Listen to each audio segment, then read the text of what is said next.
I recall that when this honorable committee invited us with respect to the employment issues of IPDIS and so on and so forth, all of us actually, Vice-chancellors, were very, very happy that we were invited to actually provide our perspective. Because, one, the public university sector is actually in crisis with respect to employment as we speak.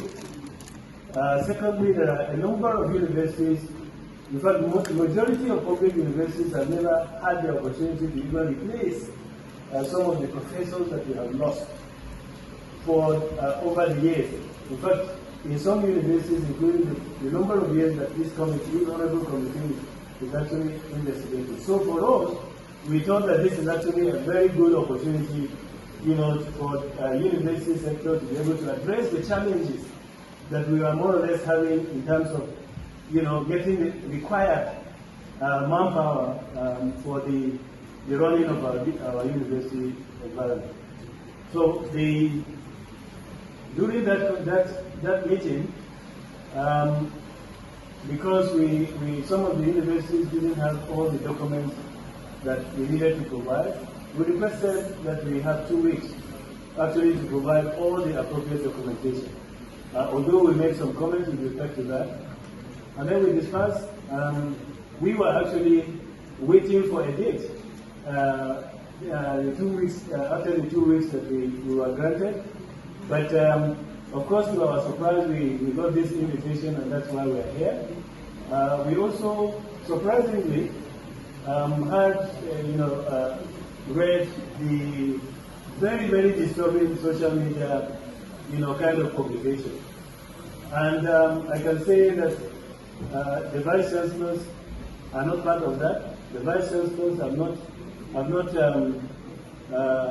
provided any bribe to anybody.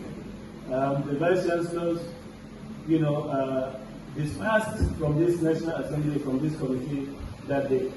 What I recall happened actually was that the next day there was another workshop actually of the vice-chancellors, and because there is another international workshop organized by CDCNU, I remember and I recall that a lot of people are looking towards getting some escapade or some foreign exchange that will enable them to travel.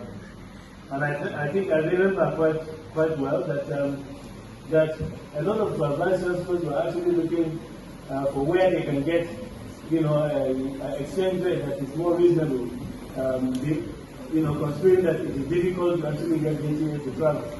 And actually, I want to confirm that this travel for the vice-chancellor is going to take place. In fact, some of them are leaving tomorrow, and some of them are leaving next tomorrow and Monday, because the training is commencing on Tuesday in Birmingham. So I think there was somebody who suggested, that gentleman, and indicated that vice-chancellors who may wish to secure and source, some foreign currency from the gentleman, can transfer some money for them to enable them to travel. That's what I know as far as that information is concerned. But to say that the vice-chancellors have submitted or more or less transferring money for bribe, it is completely out of context. It is not true, and I want to say, that the publication and whoever actually came up with that publication refused to find out the facts, before going to press. The person that did the publication should have found out the fact, and perhaps even contacted some of the vice-chancellors themselves who made the transfers for the purpose for which they had actually made those transfers.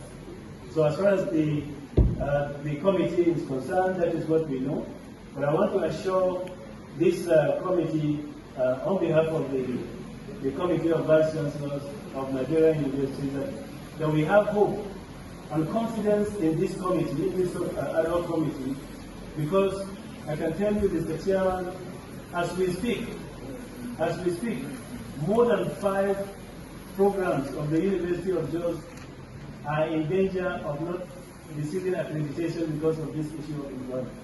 And therefore, we were looking forward to, and we are still looking forward to ensuring that this committee concludes its work appropriately in order to make sure that the challenges as far as employment is concerned in Nigerian universities are addressed so that